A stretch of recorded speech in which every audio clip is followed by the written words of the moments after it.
Hello and welcome again to this webinar by Philanthropia as part of the masterclass, the Proposal November Masterclass, where we learn everything about proposal writing so that you are prepared for the coming year and that you are ready to write great and amazing proposals. Today we're talking about the strategy development process, which is also extremely important so that you have direction, that you know where your organization is moving, what your next steps are, and how you can go about it. Because this is the pro class, we are a much smaller group than we were on Tuesday. So if you do have any questions, I'm sure I will get around to them. If you want to ask me questions, you can use the Q&A box at the bottom. If you just want to interact and maybe network with the fellow students in this group, you can use the chat box for that. But again, if you have questions for me, I would appreciate it if you put them in the Q&A box, because then I can find them in the end. Otherwise, sometimes the chat gets very cluttered, and then it's difficult for me to find the questions and answer them in the end. But like always, first I have prepared a presentation that we're going to go through about developing the fundraising strategy, and then we will have time for questions and an open discussion. Let me see if I can. Yep, I think you should be able to see my screen now. Yeah, so today's topic is building your fundraising strategy from the ground to be more successful. I think I don't have to introduce myself again. You probably all know me by now.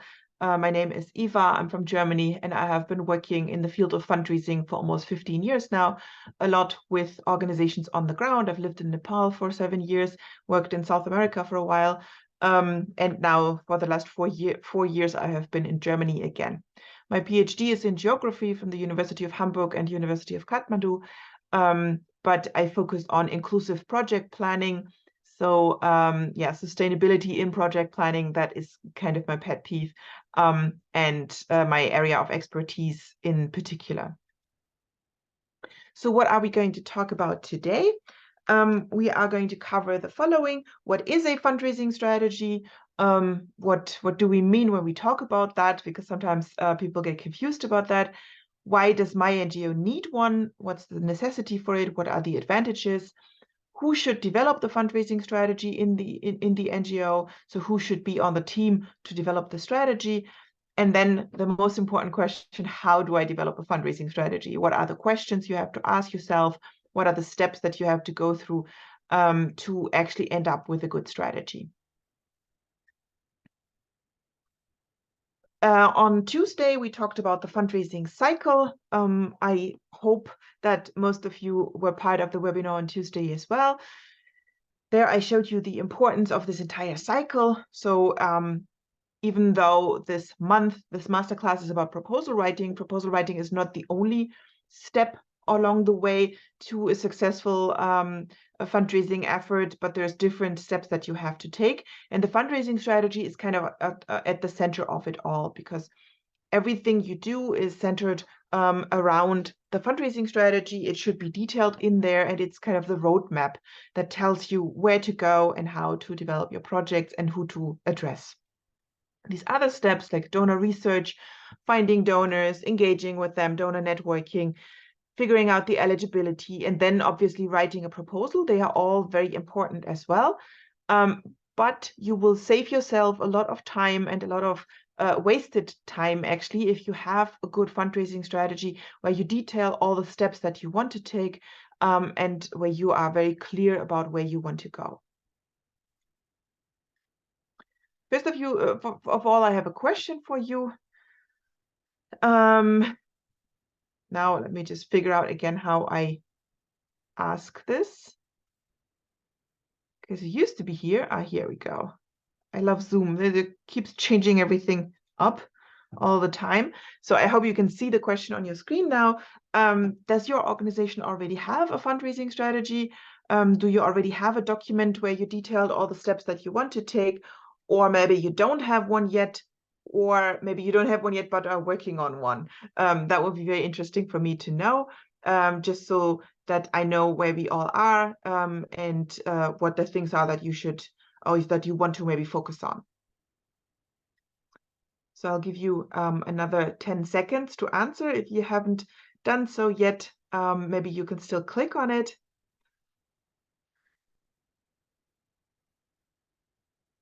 And then I will close it and see. I think you should see the answers now.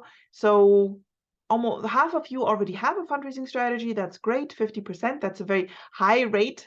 Usually when we ask this question in the free webinars, most people don't have one yet. So I think because most of the organizations that take part here in the pro class are a bit advanced. So half of you already have one. That's great. 40% don't have one yet. Still great that you're here and want to work on one. And 10% don't have one yet, but are working on it, which is obviously amazing. So yeah, I'm really happy that all of you are taking part in this webinar to maybe learn more about it, to learn how you could maybe refine it if you already have one, or how you can develop one if you don't have one yet.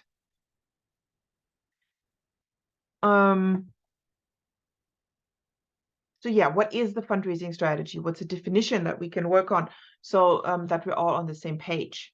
The fundraising strategy is a document that details your strategic plans for fundraising in your organization, and it's based on your business plan. And I think this distinction is very important to understand for you, that because many times when I talk to an audience about the fundraising strategy, and then we do exercises like we do when we have classroom training, etc., then what people write down is actually their organizational strategy.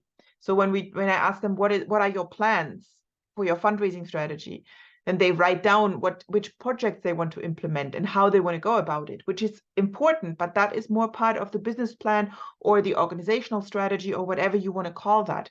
When we talk about the fundraising strategy, then we're just talking about the funding side of things, which doesn't mean that the other one is not important. It is super important. Because your fundraising strategy will always be based on it. But it's two different things, and you really have to be clear about how to distinguish those two strategy documents. You would have two. Fundraising strategy can be an annex to your business strategy, your business plan, your organizational plan or strategy, or however you want to call that document or that plan. But they are two different things with two different objectives. One is to detail what you want to do in your project work, and the other one is to detail how you want to fund that, where the money is supposed to come from. So both are important, but two distinct things. And today we're going to talk about the fundraising strategy. We'll see that it is really important to have a good business plan and to have a very good understanding of where your organization wants to move to be able to write a good fundraising strategy. But again, two different documents. Here I always tell a little bit about my own fundraising history, because I realized how important the fundraising strategy is also through my own experience. Because when I started fundraising or working in this field, I was very young.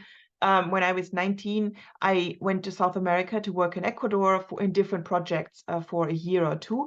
And I really loved those projects. And I saw the farmers were taking initiative and everything. They had so many ideas, etc. So I thought, okay, if I can just support them with funding, for example, or organizational support, then I can do my part in this. So I formed my own NGO, which still exists. It's still operating.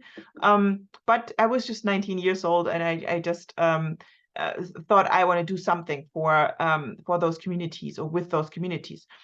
But I obviously didn't really know what I was doing, because I didn't even start university yet. And I didn't have a strategy behind it. I didn't have a fundraising strategy. So I just jumped on every opportunity that I saw. I wrote proposals, but I also ran crowdfunding campaigns, and I tried to fundraise for Christmas, for holidays, for events. And then I tried to do peer-to-peer fundraising, and I tried to approach celebrities. I tried to approach businesses, but I didn't do anything really properly.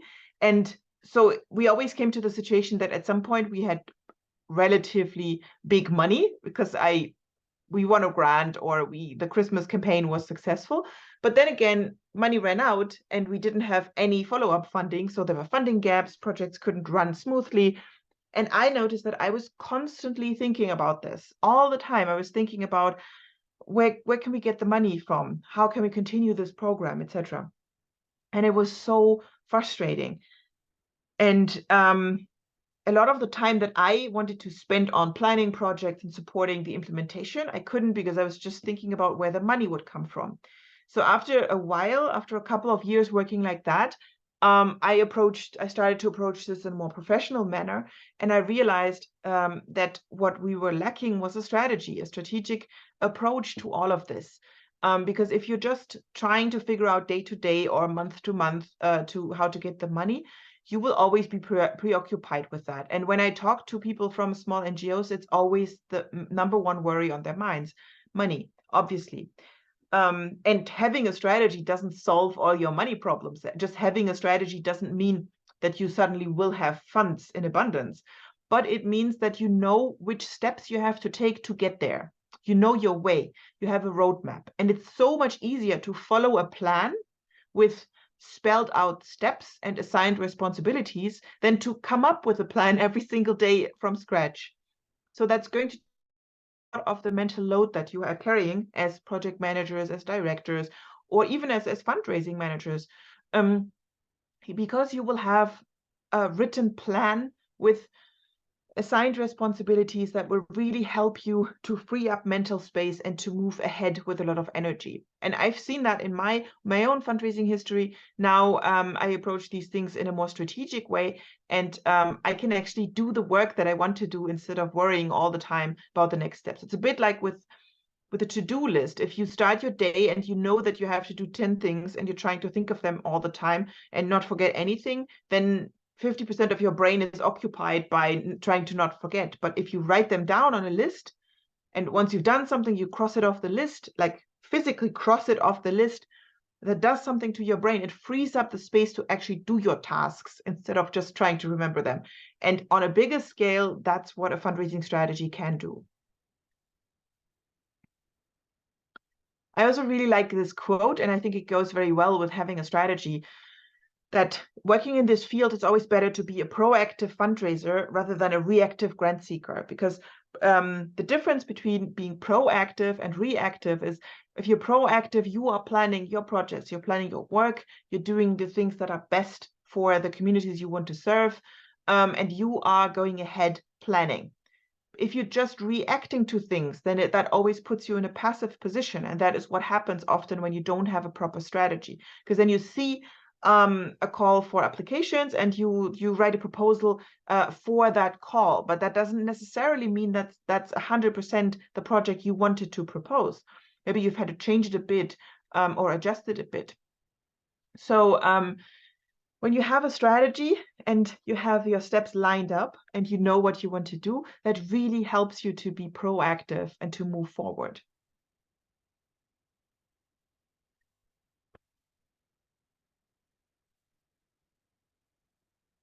So which questions should be answered by the strategy documents? It's basically 3 questions, and we'll go into them in much more detail in a bit. But the 3 questions are: where are you today? So where does your fundraising come from today? What are your funding sources? Then where do you want to go? So what are your plans? What are your financial needs for your organization, for your project in the coming, let's say, 3 to 5 years? And then how will you get there? What will your actual strategy be? And which fundraising instruments you want to use. And all of that is detailed in the strategy document. So why do you need a fundraising strategy? We've already talked about a couple of those points, but one big one is to avoid funding gaps, because oftentimes it happens when an NGO has one grant or one funding source and they rely on that. If that runs out and you didn't think about it early enough, how you want to replace that or how you want to complement that, then you have a funding gap, and that can be catastrophic, as you probably all know. If you have to let staff go, you don't have a guarantee that you can rehire them when you have the money again. Sometimes people start working somewhere else, and then they take all their expertise that they learned at your organization somewhere else. Or you will also have problems to have access again to participants, to target groups, if you had to stop the project for a while. All of that is something that you really want to avoid. And when you have a strategy, at least you will know what's coming, because sometimes those funding gaps kind of surprise us, even though obviously we know, okay, this grant is running for 3 years. But if we don't start preparing early enough to either apply for another grant or access another funding source, then we will encounter these problems. And oftentimes things take very long. As you know, if you apply for a grant, even if you win the grant, you don't get the money tomorrow. Sometimes it can take months from a yes until they actually disperse the funds. So to be prepared for that, a strategy document really helps. Often when you analyze your funding, you will also realize that you need to put your funding on a more stable base, so that you need different funding sources.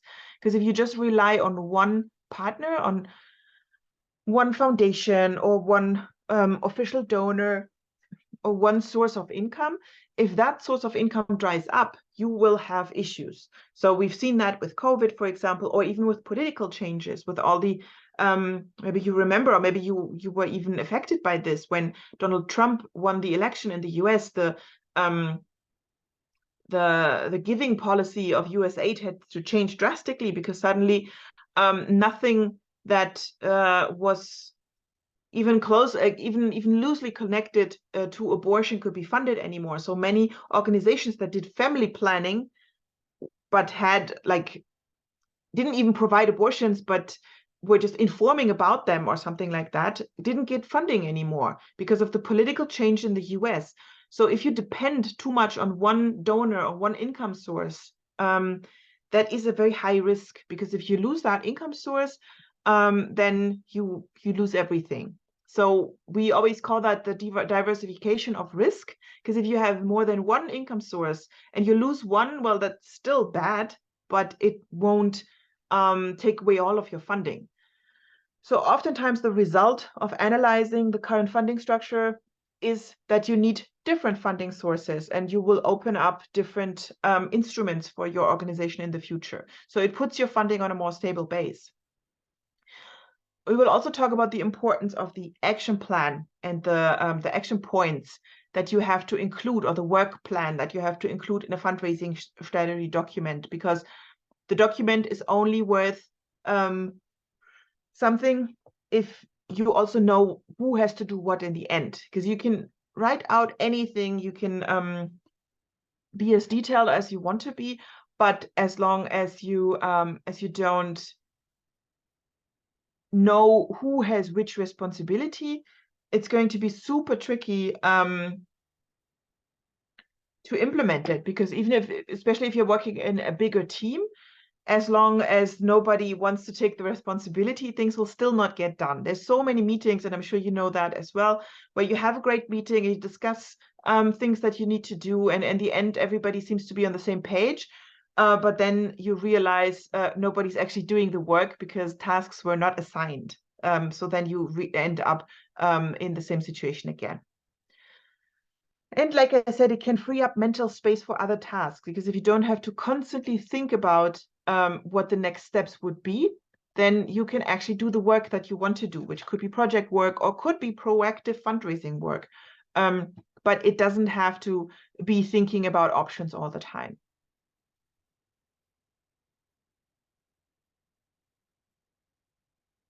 So who in your organization should develop the fundraising strategy? Actually, it should always be a team effort, we suggest, because first of all, everybody has input for this. You will need many different kinds of information to finish your fundraising strategy. So you should at least have one workshop where many different roles are represented, because you might need input from the financial department, especially if you're talking about financial planning and financial needs in the future. But obviously the project department has a lot to say, which projects should be implemented, and the fundraising department, the PR department, etc. Everybody has some input, so it should be a team effort. First of all, because every team member has to bring something to the table, has to add something to your strategy document, but also because everybody has to be in the loop and has to be clear about their roles and responsibilities. Because like we will look at later, you need a work plan attached. You need action points that actually say, okay, in the first quarter, we will contact 5 foundations. We will do a comprehensive donor research. We will prospect for 3 days. And with that list, we will contact those donors. We will go to this conference. We will write this proposal. Whatever your steps are, they need to be spelled out, and the responsibility needs to be assigned, because it's not enough if you just say, we want to do donor research, but you have to say person XYZ has to do donor research, because then they will do it. And these action points are crucial. And the more people you have in the room when you develop the strategy, the easier it's going to be to assign those responsibilities, because people are there and can take them on proactively, instead of just reading something in the end. And then when you do that in a team, and you also include your seniors, the board, maybe if they are active in your organization, then they will also understand the importance of developing a fundraising strategy and assign resources towards it, because you might need some resources for some tasks that you want to do. For example, if you want to get support in prospecting, you need resources for that. If you want to use a donor database, or if you want to travel to a conference because you want to meet specific donors there, those are things that you need resources for. And if everybody's in the room deciding that those are the steps you want to take, then it's also going to be easier to access those resources, or make sure that people will give you the money that you need for that.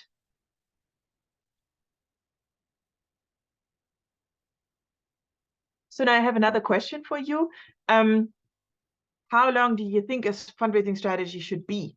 Do you think it should be 1 page? Would you say it should be 10 pages long, 40 pages, or would you say it depends?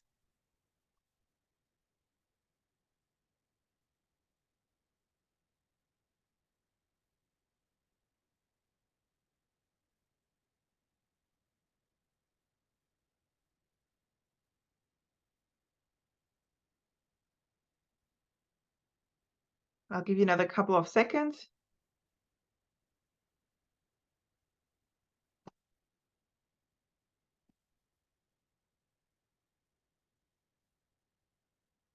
Okay.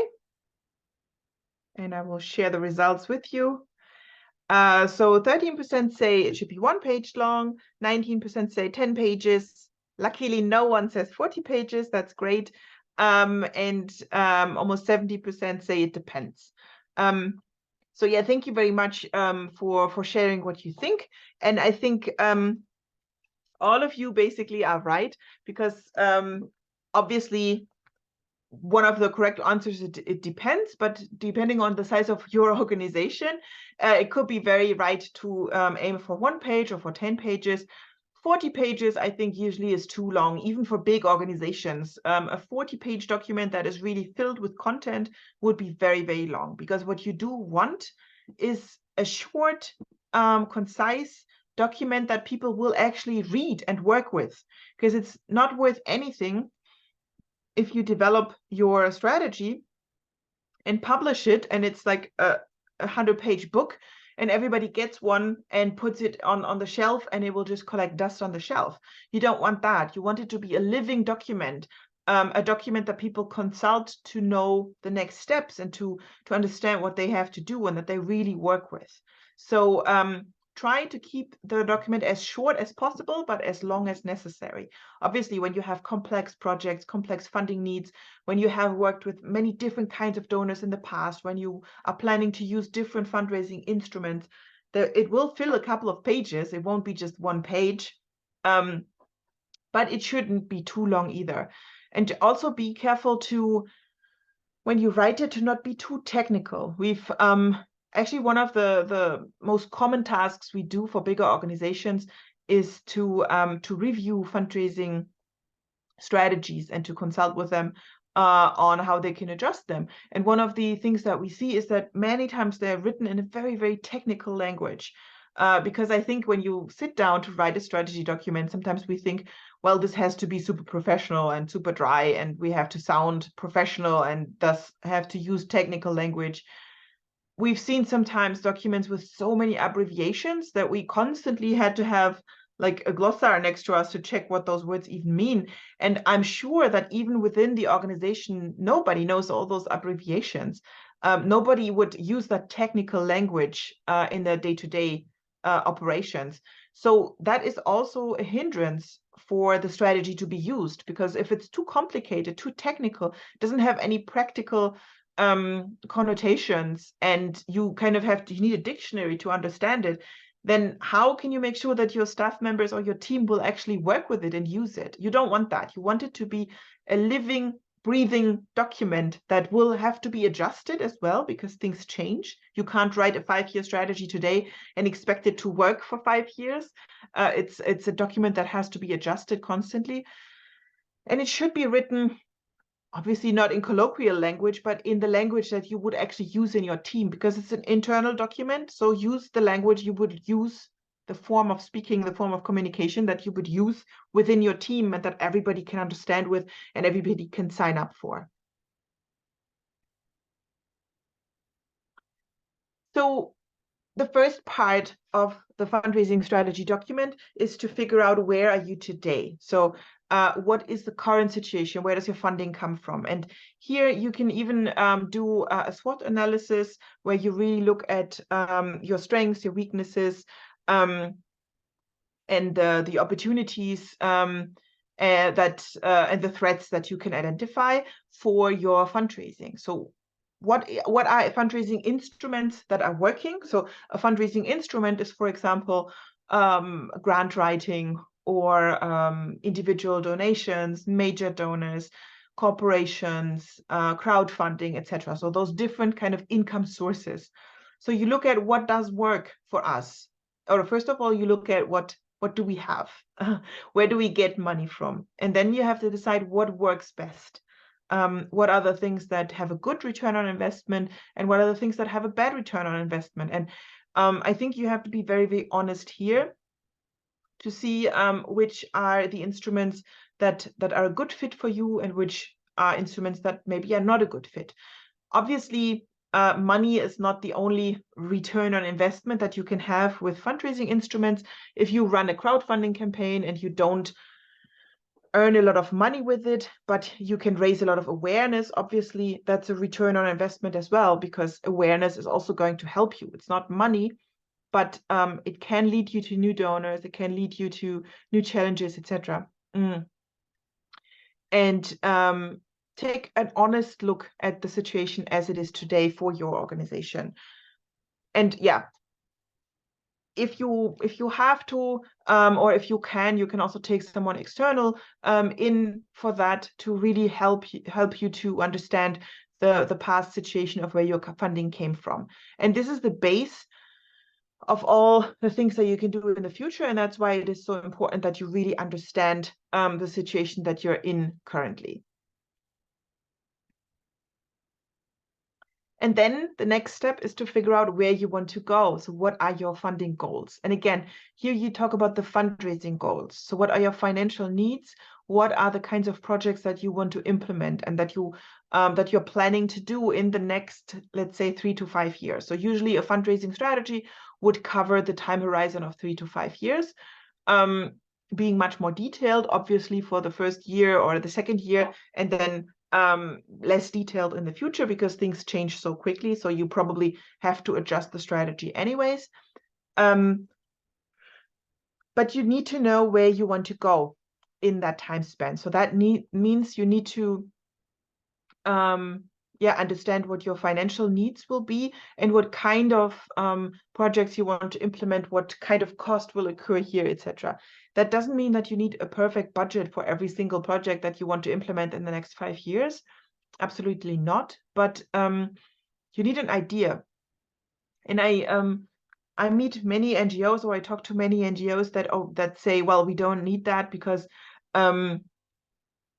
we will just implement as many projects as we have money for.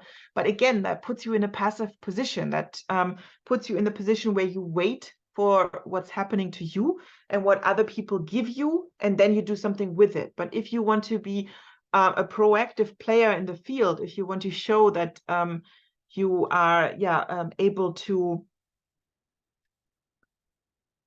design and to support social work in your field, then you want to be the one planning things and then going out and looking for money for those things. So that's why you need to really know what you want to do. It's a bit, if you want to go somewhere but you don't know where you want to go, even if you have a map, then that map won't help you because you don't know what your goal is. You don't know where you want to go. And once you know that, you can figure out your way. And it's going to be much easier to actually get there. But you need to understand that. And again, in this part, obviously, yes, you describe the projects, but that's not the focus. The focus is the financial needs and how much money, what kind of money, I mean, what kind of grants or what kind of support you want to be able to get for these projects that you want to implement in the coming years.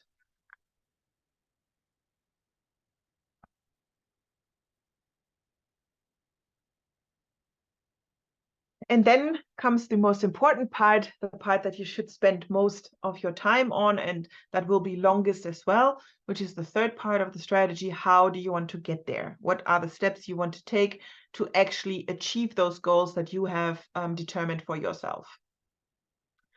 Here you describe, first of all, you have to decide strategically which fundraising instruments you want to use. So if you want to keep applying for grants, so I guess so, because you joined for this class which focuses on proposal writing. Proposal writing is mostly connected to to winning a grant or to applying for grants. Obviously, the skills that you learn in proposal writing, you can also use when you want to address other donors, when you want to address major donors or even individual donors, when you want to work with businesses. They're very similar strategies that you have to use.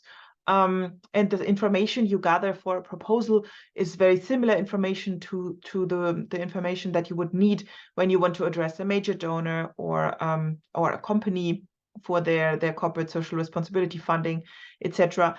But still, I guess that is one instrument that you probably would want to use in the future. But again, there's others. You can also decide that you want to also go for individual donations, that you want to start a crowdfunding campaign, etc. And here, usually we would advise to diversify your funding sources, to not rely only on one kind of funding source. So this could mean either to supplement a grant with money from individual donations as well, to collect membership fees, to find ways of getting more support locally, maybe from businesses. But it can also mean to just work with different kind of donors that give you grants, no? Because if you work with only one foundation today, then getting a grant from the government or from other aid organizations or just from a different foundation could be a diversification, because the probability that all of those grant-giving entities will drop out at the same time is very low. And if you have 2-3 different grants from different sources, the risk of losing the funding is lower than if you just rely on one partner. Obviously, it also has the downside of needing to manage all those different grants, all the different income sources. But usually, if it's not a huge project, I would always think that the benefits outweigh the risks here, or the disadvantages of having to manage different grants with different organizations, because that risk is so high. We've seen that especially in COVID, or now also with the economic situation for many organizations becoming worse, that if they drop out and they were the main donor for some organizations, it's always becoming an issue. For example, here in Germany, well, the economic situation isn't really, really bad, but many companies have problems and have scaled back their corporate social responsibility programs massively. And so for organizations that have relied to a very high degree on those payments, that is a big, big issue. Many cultural organizations that relied on corporate donations are in big trouble now, because those donations didn't come this year because the economic situation has been more challenging. Also, individual donors have changed their giving pattern to give more to humanitarian crises instead of kind of ongoing issues like projects that are not seen as urgent as a humanitarian crisis, like a war zone or like earthquake or flooding victims. So those things change, and if you rely too much on just one of those sources, it always puts you at risk. Sometimes it cannot be avoided, but at least at this planning stage, you should think of different ways to diversify that risk and to make sure that you don't rely too much on one of those donors and on one of those funding sources. So after you've determined which instruments you want to use, you have to figure out which are the steps that you have to take to be successful with those instruments. So, for example, when you talk about, let's stay with a grant, applying for grants, that would mean if you decide, okay, we want to apply for grants with different foundations, that the first step means you have to do donor research. So you would develop a work plan, a timeline kind of, where you list out the tasks, very detailed for the first and second quarter, and then less and less detailed for the quarters after that, to be able to understand what the tasks are that need to be tackled. And like I said, if you can, it's always the good solution to put a name to every single task, because then you can also make sure there's accountability. You can make sure that people actually do what they're supposed to do. You can push them on that a bit. And if it doesn't get done, at least you know why it's not getting done and whose responsibility it was to do it, and where you can kind of start to maybe hold people accountable for what they agreed to in this discussion. And that should also be the biggest part kind of your fundraising strategy, those action points, those things that you actually want to do. Obviously, for that to spell that out, you need to know what needs to be done. So you need to understand how you would approach a donor, etc. Those are things that you can, for example, learn in one of our many webinars and one of our many courses that we offer, how the steps are, which steps you have to go through, etc. But again, that will really help you to know your way ahead and to figure out a way to go ahead and what to do. And with that, we have covered the most important parts of the fundraising strategy. So some more tips for this last part. Again, try to diversify funding sources. Do not rely on just one funding source, but make sure that there's different ones that you want to work with. That could be different donors, that could be different instruments that you want to use. All of that is valid. Then you can try to get familiar with the funding landscape. So what is out there, who is out there, and what are the opportunities for you. So, and that doesn't only mean institutional donors. That can also mean trying to understand how crowdfunding platforms work in your country. Can you access them at all? Could you access money from that? Could you work with social media to maybe reach a broader audience, etc.? All of those are questions that you can ask yourself, or that you should ask yourself, to understand the funding landscape that exists for your kind of organization and for your kind of project that you want to implement. Then obviously you will find the opportunities to answer for calls for proposals. what are the things that what are the donors that have open application formats that you can answer to. That those are things you will identify in your donor research, but maybe you already know a couple of those things during this stage of writing the strategy, and then you can include those tasks. Networking with donors is another task that should be included, because it means that you get to know the donor better, that you talk to them, figure out what they want to see in a proposal and what their focus is. The next steps, when you've kind of talked this through in a team meeting or in a strategy meeting, whatever you want to call that, is definitely to put your strategy into written form. We keep talking about the document. It needs to be written down. Again, not too technical, not 100,000 abbreviations and stuff like that. Just really stay true to it and stay true to the language that you would use with your team so that everybody can understand it. Attach a work plan. So again, focus on those action points. Assign responsibilities so that you know who needs to do what and when. And again, with a name, so people can be held accountable to what they've agreed to do. And assign a budget, because some of those tasks need a budget. Some of those tasks are not free. If you want to use a database, for example, or maybe you want to work with a consultant to support you with this. Maybe you want to travel to meet donors, or maybe you just need time. Budget doesn't necessarily mean just money, but also if you want to spend some time working on this, if you need the time to actually do the tasks that have been assigned to you, that needs to be clear. People need to know that you officially need to spend time on those things. So assign a budget and make sure that everybody that has a role also has the capacity to fulfill that role, to make sure that it can actually get done. And the biggest advice that we always give is to really focus on action points, because we've seen so many fundraising strategies that have been written with a great deal of effort, many meetings, many hours people spend in those meetings discussing, etc. But they are not worth anything if nothing gets done with them.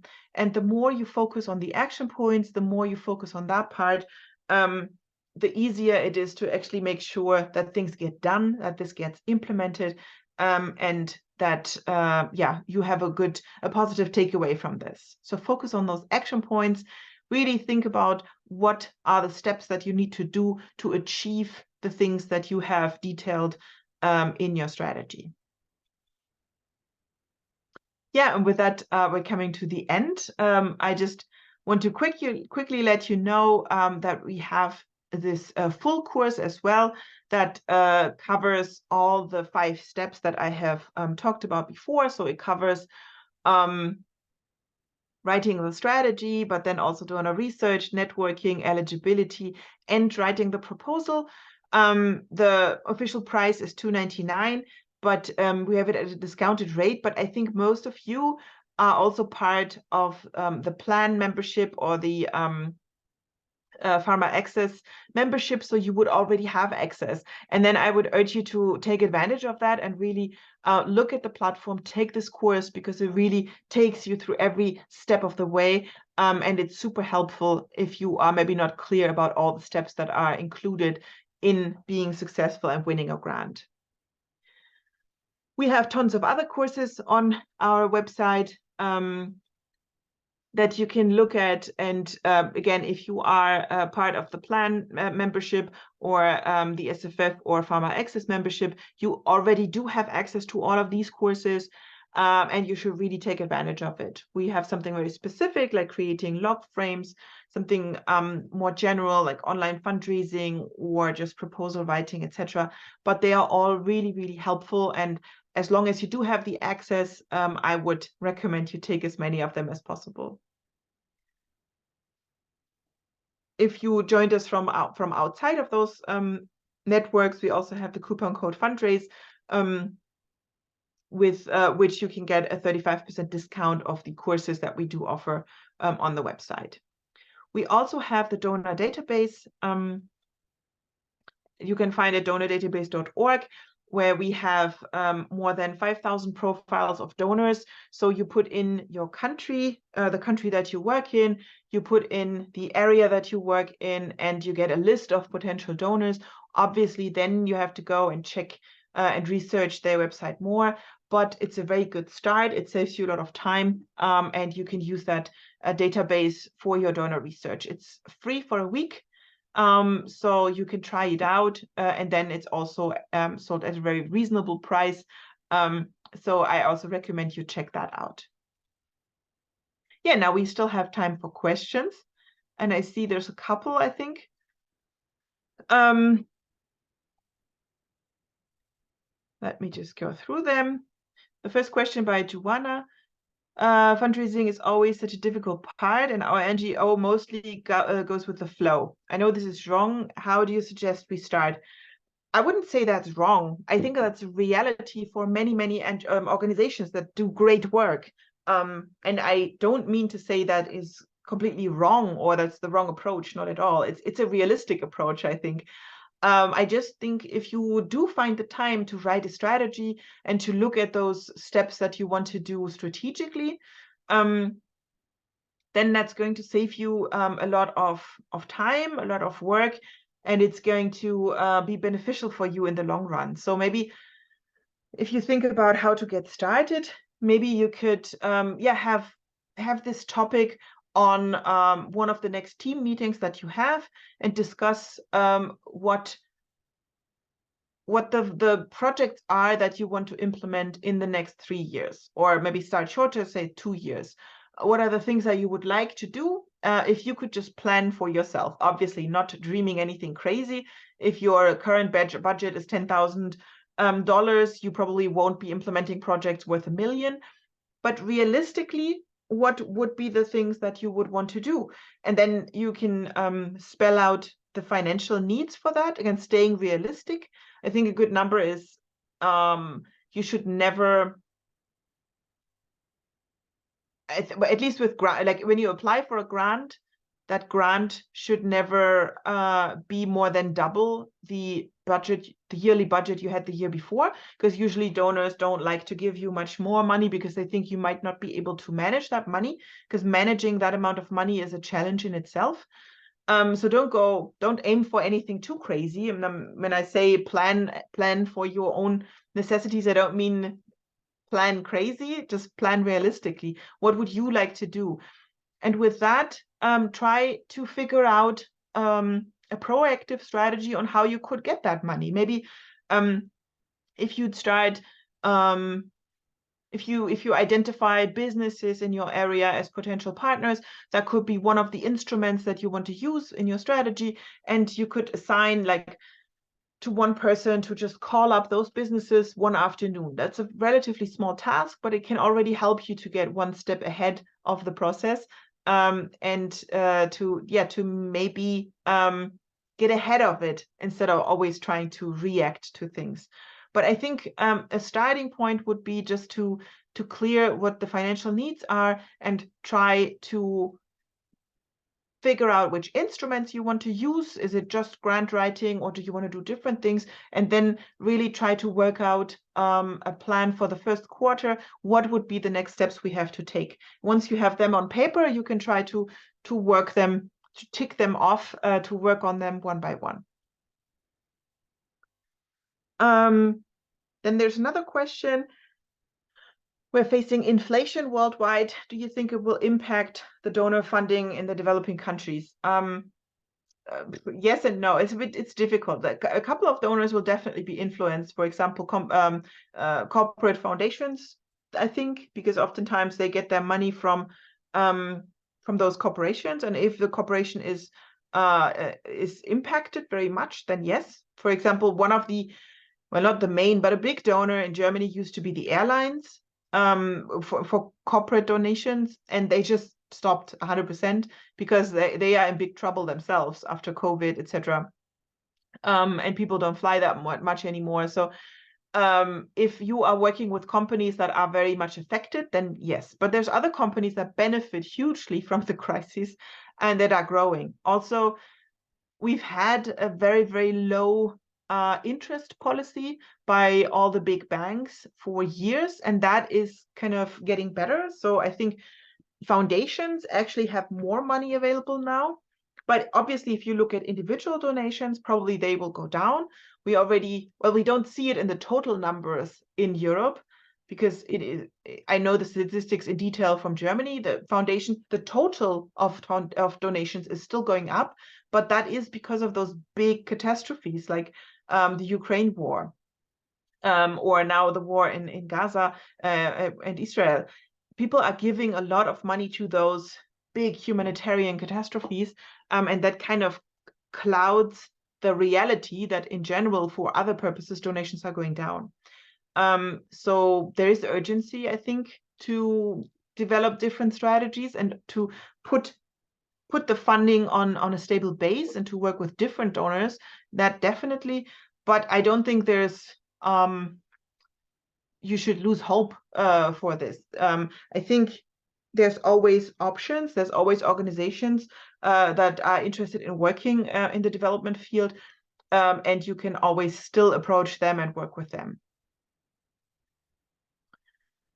Then Amy is asking, the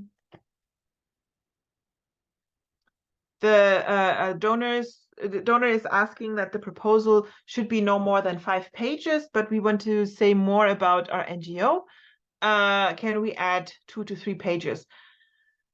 That's a difficult question. I think you really have to ask yourself if what you want to say about your NGO is 100% necessary for the project, because usually when you apply for a project, the donors want to understand the project itself. They want to know if you are a good partner, if you're reliable, etc. But oftentimes they're not so interested in the whole background story of your organization. So if you really have to think carefully about, is that information really going to help your case? Is that really going to be information that the donor needs to be able to decide about that project that you are suggesting here? And if you say, yes, this is super important, you can try to add it as an annex, but I would never include it in the proposal document itself if the donor says just 5 pages, because you might get disqualified if it's more than 5 pages. So if it's an online form, it's very tricky to send more annexes, etc. So then I think your hands are kind of tied. But if you send it as an attachment, the proposal, and it says 5 pages, then I would just send the organizational profile or whatever you want to call it as an annex, and say maybe in the cover letter, we've written a 5-page proposal like requested, but we believe that this information in the annex will help you to determine that we are a perfect partner for this, or something like that, and then add it as an annex.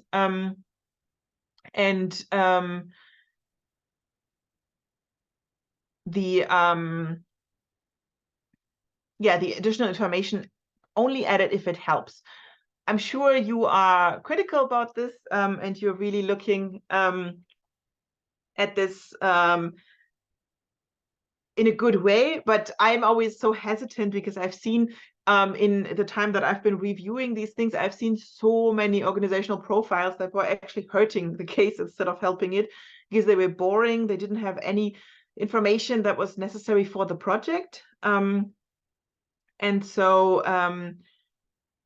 it was actually just taking away space. So really consider if that information that you want to include is necessary.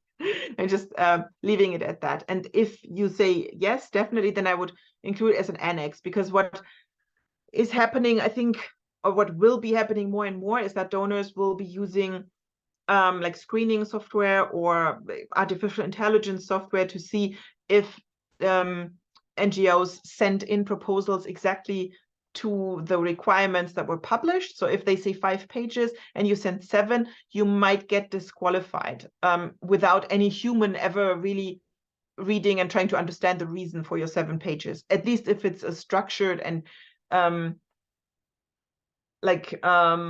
normed process. if you have been talking to that donor for 3 months and finally they say, please send us a proposal, well, then you have much more leeway. But if it's a process that is the same for everyone, I think you have to be very careful here.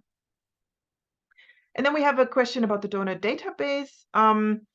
We will send in the login data in the coming days for those who have registered for the Pro class, because that was included there as well.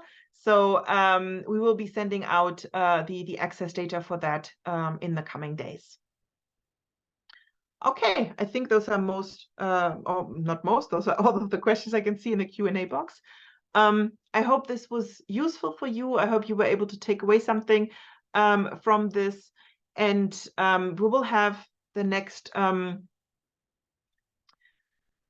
webinar on the coming Tuesday. I believe we will be talking about the project plan. Also very, very important for writing proposals is how to actually plan projects that focus on impact and that donors want to fund, because then you've already done one of the most important steps to write a successful proposal.